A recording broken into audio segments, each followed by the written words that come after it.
A través de la historia de la humanidad, muchas batallas han trascendido por su impacto duradero. Este relato explora algunas de las más significativas, cada una acompañada de sus causas y consecuencias.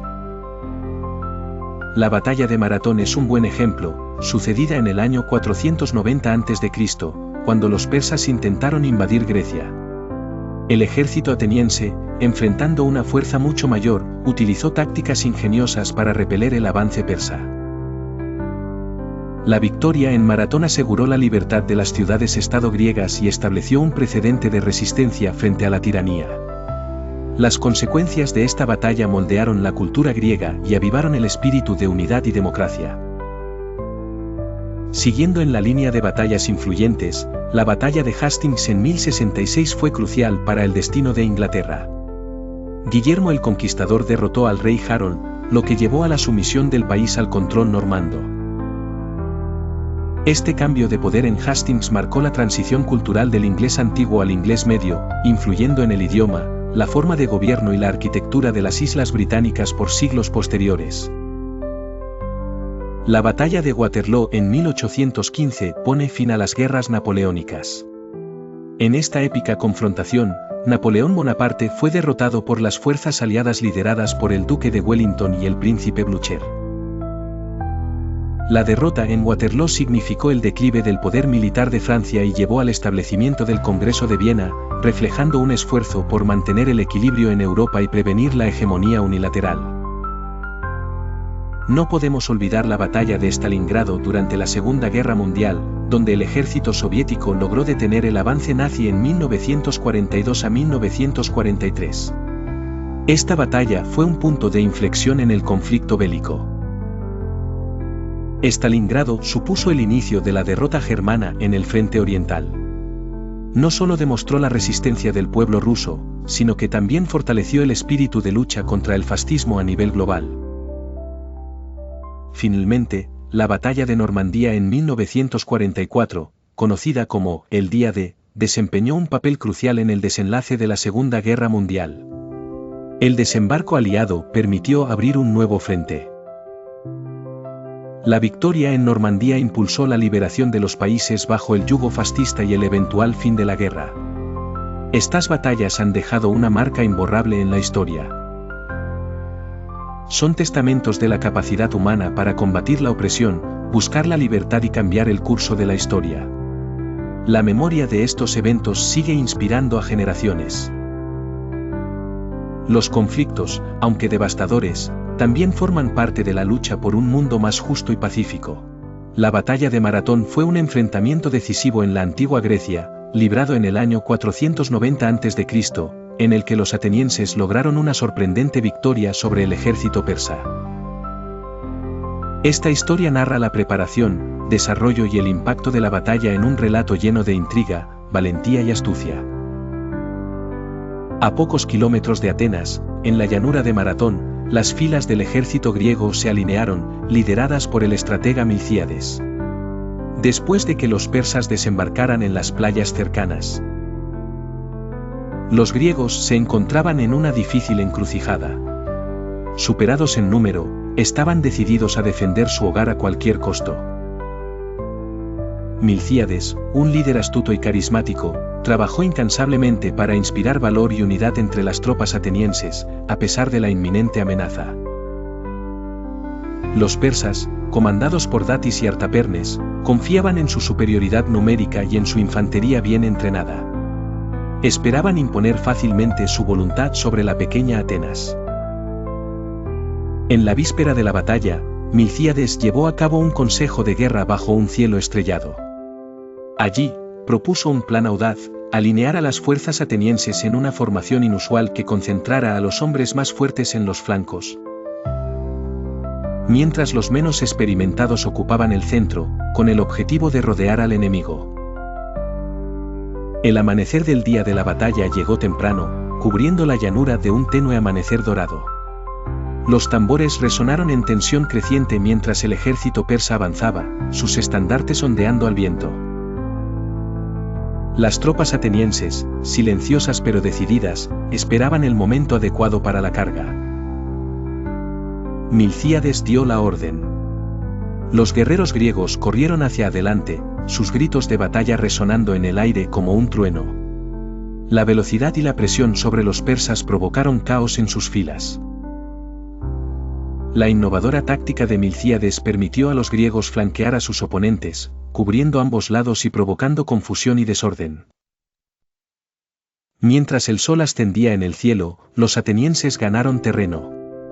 La moral persa se vino abajo al enfrentar inesperados contratiempos. Muchos de sus soldados comenzaron a huir, sorprendidos por la resistencia feroz que encontraron en lo que consideraban como una mera ciudad-estado indefensa. Cuando el polvo de la batalla se asentó, los atenienses se alzaron victoriosos. El campo de Maratón quedó sembrado de restos de lo que había sido una imponente máquina de guerra persa. Fue una victoria retumbante que resonaría en la historia. Este triunfo no solo fue un golpe militar, sino que también plantó la semilla de la confianza y la esperanza en toda la Grecia. La audacia de Milcíades y la determinación ateniense demostraron que la libertad y la cooperación podían prevalecer sobre numerosas adversidades. La noticia de la victoria pronto llegaría a Atenas de forma legendaria. La batalla de Hastings, un evento decisivo en la historia de Inglaterra, ocurrió el 14 de octubre de 1066. Esta crucial confrontación marcó el fin de la era anglosajona y el comienzo de la dominación normanda en la isla británica. El día de la batalla, los cielos oscurecidos por densas nubes reflejaban la incertidumbre y la tensión que se respiraba en ambos campamentos. El rey Harold II de Inglaterra, un experimentado pero fatigado líder, se encontraba frente a Guillermo el Conquistador, duque de Normandía. Guillermo había cruzado el Canal de la Mancha con un ejército compuesto por caballería, infantería y arqueros, todos ansiosos por cumplir la promesa de tierras y riquezas en una Inglaterra conquistada. Antes de la batalla, la estrategia de Harold era sencilla pero efectiva. Sus tropas se atrincheraron en la cima de una colina, asegurando una ventaja defensiva. El ejército anglosajón estaba armado con hachas, lanzas y escudos. Los normandos, por otro lado, confiaban en su caballería pesada y en la movilidad de sus arqueros para desbaratar las filas enemigas. A medida que el día avanzaba, Guillermo ordenó a sus arqueros bombardear las líneas inglesas. El muro de escudos se mantenía firme. La infantería normanda avanzó, pero los anglosajones, aprovechando su posición elevada, repelieron sus esfuerzos iniciales. Guillermo decidió emplear una táctica de falso repliegue. Cuando algunos de los soldados ingleses rompieron filas para perseguir a sus enemigos, la táctica surtió efecto. Los normandos, rápidamente, dieron la vuelta y emboscaron a la infantería inglesa desordenada. La táctica de engaño finalmente comenzó a desmoronar las filas de Harold, y la batalla pronto se convirtió en una lucha encarnizada con un alto coste para ambos bandos. En medio del clamor de espadas, el destino de Inglaterra estaba en juego. Mientras tanto, una flecha alcanzó a Harold, trágicamente atravesándole el ojo, según cuentan las crónicas medievales. La muerte del rey inglés fue un golpe devastador para sus tropas que, de repente, se encontraron sin líder. Los normandos, con Guillermo a la cabeza, aprovecharon el momento, cargaron decidido y llevaron adelante su ventaja. Con el rey Harold muerto y sus fuerzas desintegrándose, la victoria de los normandos fue finalmente asegurada. Al caer la noche, el campo de batalla estaba cubierto de cadáveres, y Guillermo, tras una victoria arduamente conseguida, establecería su dominio como el nuevo rey de Inglaterra. Este giro del destino político no solo cambió el liderazgo inmediato del país, sino que también alteró cultural, social y políticamente la trayectoria de toda Inglaterra. La batalla de Hastings, con sus giros del destino y su brutal ferocidad, es recordada no solo como un conflicto militar, sino como una ruptura profunda y definitiva en el relato histórico de las Islas Británicas. La era normanda traería consigo nuevas estructuras sociales, religiosas y lingüísticas que desafiarían, finalmente, transformarían la Inglaterra que había sido, dando paso a un reino cambiado para siempre. En una fría y lúgubre mañana del 18 de junio de 1815, los campos cercanos a la aldea de Waterloo en Bélgica cobraron un papel protagónico en uno de los eventos bélicos más determinantes de la historia europea, la Batalla de Waterloo. Fue una confrontación épica que marcaría el fin de la era napoleónica. Liderando al ejército francés se encontraba el imponente Napoleón Bonaparte, quien tras escapar de la isla de Elba regresó para reclamar su imperio con fervor renovado. Frente a él, se alzaba la séptima coalición, compuesta por británicos, prusianos y holandeses, bajo el liderazgo del duque de Wellington y el general von Blücher. Desde el amanecer, la niebla y las lluvias recientes dejaban el campo en un mar de lodo, condiciones que serían cruciales para el desarrollo de la batalla. La estrategia de Napoleón era dividir y conquistar, buscando primero debilitar a las fuerzas británicas antes de que los prusianos pudiesen reforzarlas. Al inicio del día, Napoleón ordenó un ataque de distracción sobre Hougoumont, un castillo ubicado estratégicamente en el flanco derecho del ejército de Wellington. Sin embargo, lo que comenzó como una distracción rápidamente degeneró en una batalla encarnizada que duró todo el día. A medida que transcurría la mañana, el mariscal Ney, conocido como el más valiente de los valientes, lanzó una serie de cargas de caballería contra el centro británico. Sin embargo, y pese a su temeridad, estas cargas fueron inútiles contra los disciplinados cuadrados de infantería que Wellington había ordenado formar. Los mosqueteros británicos y los cañones desplegados causaban estragos en las filas francesas, que debieron retroceder en desorden, dejando un reguero de cuerpos en el barro. Mientras tanto, los prusianos, bajo el comando de von Blücher, luchaban por atravesar terrenos difíciles con sus ejércitos cansados y dispersos. En el clímax de la tarde, y justo cuando la batalla pendía de un hilo, los primeros destacamentos prusianos hicieron su entrada en el campo desde el flanco derecho francés, causando caos y desorganización entre las filas de Napoleón.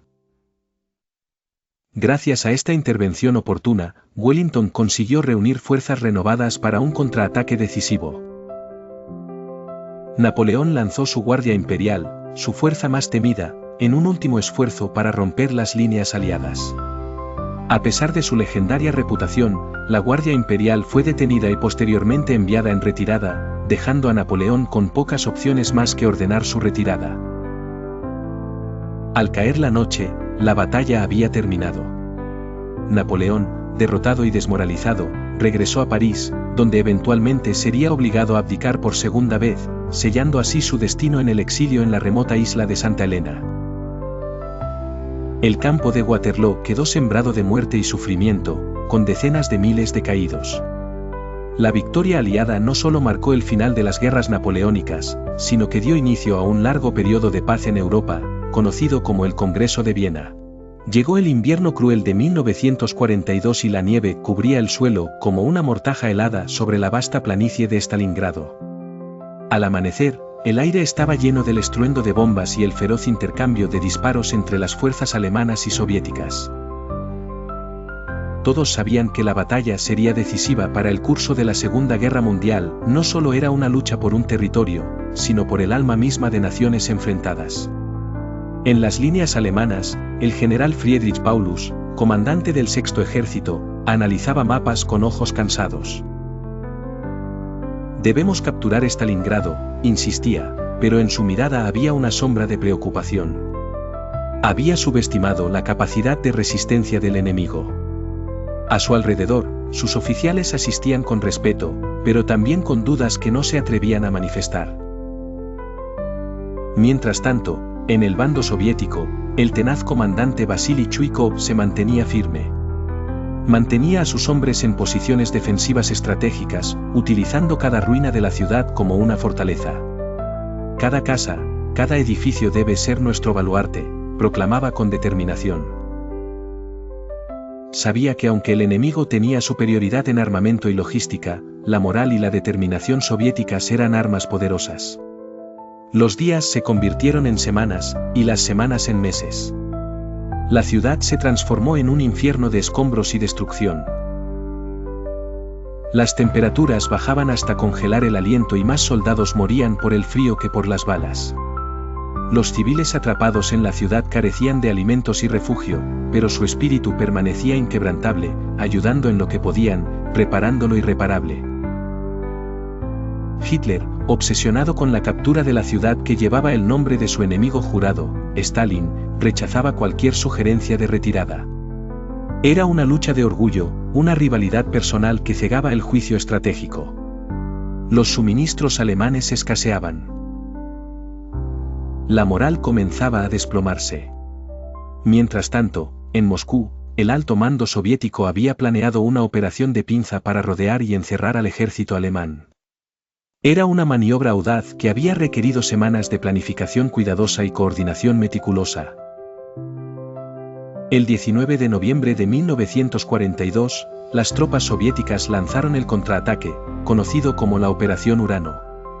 Fue un despliegue masivo, combinando tanques, infantería y artillería de una manera que los alemanes no esperaban. Con el paso de los días, el círculo se cerró.